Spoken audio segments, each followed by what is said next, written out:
where they were talking about, I was reading about how we can have like refuge areas in the classroom, where when the child is acting up, we can have a little refuge, a little place. Hey, if you want to calm down, please go over and sit here. Let's not distract the whole class, but let's get him away and have somebody talk to them, in the classroom if there's an assistant or something like that, and try to understand why we're where we're at with the child, as opposed to just punishment, right into detentions and all these things that we do. It's like, let's get rid of the problem as opposed to dealing with it. And what I've learned in recovery is, through 12-step program, I can't tell you how great it is. You could take out drugs and alcohol and add, I'm powerless over life, I'm powerless over people, places, things, my environment, my trauma, I'm powerless over all of that. In step 2 came to believe that a power greater than myself could restore me to sanity. What is that power? It's my teacher, it's my educator, it's God, whatever you want to believe. Whoever's helping you. How do we get from here to there? That's the biggest thing. And then the other thing is creating and implementing restorative circles. And I don't know if you've heard those terms, restorative circles. Instead of having suspensions and detentions, but actually it's almost like having an AA or an NA meeting for kids who are struggling with the trauma. And you have the circle. And we build a community out of that, and then allow people to talk and share their experiences. Because we quiet the voice of the child. We quiet the voice of teenagers. And we think you want to know what teenagers are doing? Where are their faces? All day. They're buried in social media and cell phones. Because they're just checking out because nobody's listening. Hey, I haven't seen Johnny in 4 hours. Where is he? Oh, he's up in front of his computer, or he's sitting on his phone. He's sitting on the couch on his phone, scrolling through TikTok and Facebook and Instagram and everything else. Because we're not, again, we're too busy to connect.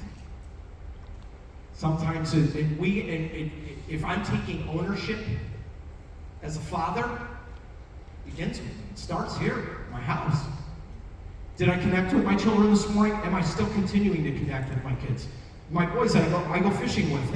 After I get off of work, I find some stuff to do. I want to be in their lives. And if it means sitting down playing a video game and chopping it up and laughing and having some communication, we do it. We're there, we're playing FX, 2 Call of Duty, Fortnite, whatever. 54 years old, I'm there. And that's what makes it, that's what creates the life, man. It's wherever meet them on their level. We gotta bring this to street level. Because granted, we have the life experience. In our lives, if you're over 40, or you're in that bracket, and if you're in your 30s, you're on your way to becoming where I'm at. And you're gonna find out that we're growing up and we know everything, and then we also are too old to care. And I gotta remember that I'm never too old to care. I always have to I love people, period. Number one. Doesn't matter, Park Avenue to Park Bench. Find a way to meet somebody on their level. Because I've been a 6-figure car salesman, I'm a recruiter right now, I recruit in the IT and tech and engineering spaces. And being asked to have an opportunity like this, I love it because I get to share with you where I've been and what I've done to get here. And to be asked to come to something like this, which is a huge privilege. And you guys had so many great workshops going on today. I was looking at the paper, I said, God, I wish I would have got here at like 10 a.m. or 9 to see the first keynote speaker, And then I saw some stuff about ketamine, and I was like, oh, man, what are we doing here? What's going on here? Because I tell you my experience with ketamine, and it's, I've been around, I'm a psychonaut from the beginning, man, and psychedelic drugs were my thing, that and cocaine. And I do neither anymore, because sobriety is so much better. It's afforded me a great life. I don't have to escape today because I love who I am. I learned to love myself first so that I have some love to offer other people. Goodness gracious. Project Aware. Are we familiar with Project Aware here? No? Okay. Well, Project Aware increases awareness of mental health issues among you. And Maryland, I believe, you guys are starting that program or have that program here. And it connects kids and families with needed services, especially those with severe emotional distractions or disturbances. And then, of course, you have MSDE, which I couldn't believe this, the Maryland School of Social Work. You guys support School of Mental Health, and you guys are doing incredibly wonderful work with statewide programs. And I love your motto, let's teach students how to read, write, and regulate. Because it's about the regulation. You know? Let's send our kids into the world not just educated, but empowered. Man, empowerment is so...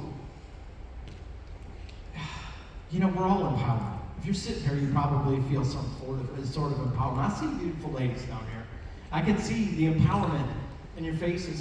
When I see the faces as I walk around here, I see a lot of empowered people, you know. And maybe you haven't gone through all the trauma, but we've all had something that has held us back from where we were going, and we got to where we're on our way to where we're going.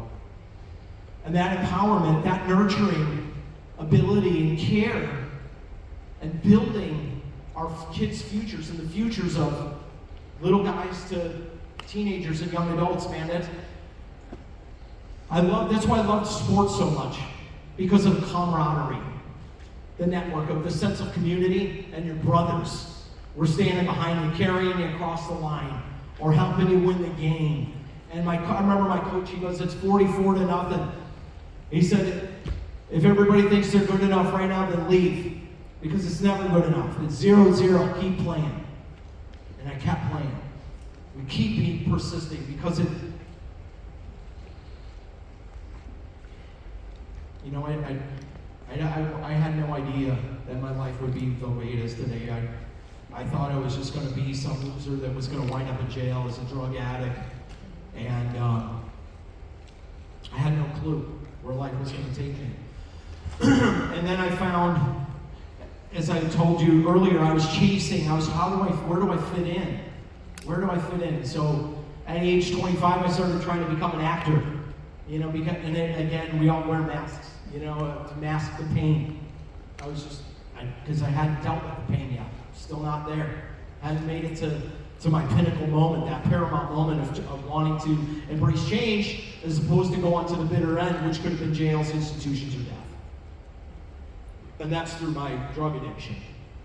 So I found acting. I was doing acting down in Florida. I was in the movie Any Given Sunday. I played chess with Al Pacino, hung out with Jim Brown, hung out with Jamie Foxx. You know, it was like the coolest thing ever. That Cameron Diaz show's hot.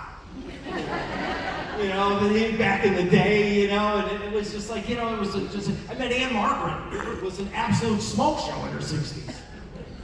You know, and these were cool things. There were moments of time where I was like, man, I'm going somewhere, I just don't know. And then I became a morning radio personality. I started out, man, as an intern for a couple of years and worked my way into an executive producer role. And I knew how to do audio editing, and I could produce. And man, I could wear 5 hats. And if you decide you were going to fire me, you're going to have to fire 5 guys to do one of my job. And I made myself invaluable. And I was finding purpose. I was trying to find purpose. It's a big thing. That's a big thing, especially for our kids. Is helping them understand and find purpose. It's a big deal. It's a big deal. Each one of you guys I know in here have a purpose today. You had a purpose. You're here. And your purpose is helping others. And that's, man, you guys should be commended. You guys are God's guardian angels, man. You're out here doing it. You're in the trench. I was in the missing person, the one where she was talking about missing children. You know? And I was just like, wow. Nick, you know, and I just couldn't believe it. It was hurting my heart to listen. It was tough. And I just think of all these missing children, God, I mean, and kids. And this is, again, nurturing the trauma, finding out, getting to the root, finding out what listening, giving them a voice. Because they're going to do 3 things. It's either going to be fight, flight, or fright. 90% of it ends in fright. They're all terrified. And they're either terrified of where they live, terrified of the consequences, terrified of the experience, terrified you won't listen to me. Or they want to fight with you in the school and tell you F this and F that, and you know, blah, blah, blah, and you get the feedback but we never ask why they're talking to me like that. And what's going on at home. And then the other thing that it is this, and I don't know if they're doing this in Maryland, is involving their local law enforcement. If a law enforcement officer is called to a home because of a domestic dispute or something that's going on, They should be communicating with the schools. This is the first thing they should ask is, do you have children in the house? Oh, you do?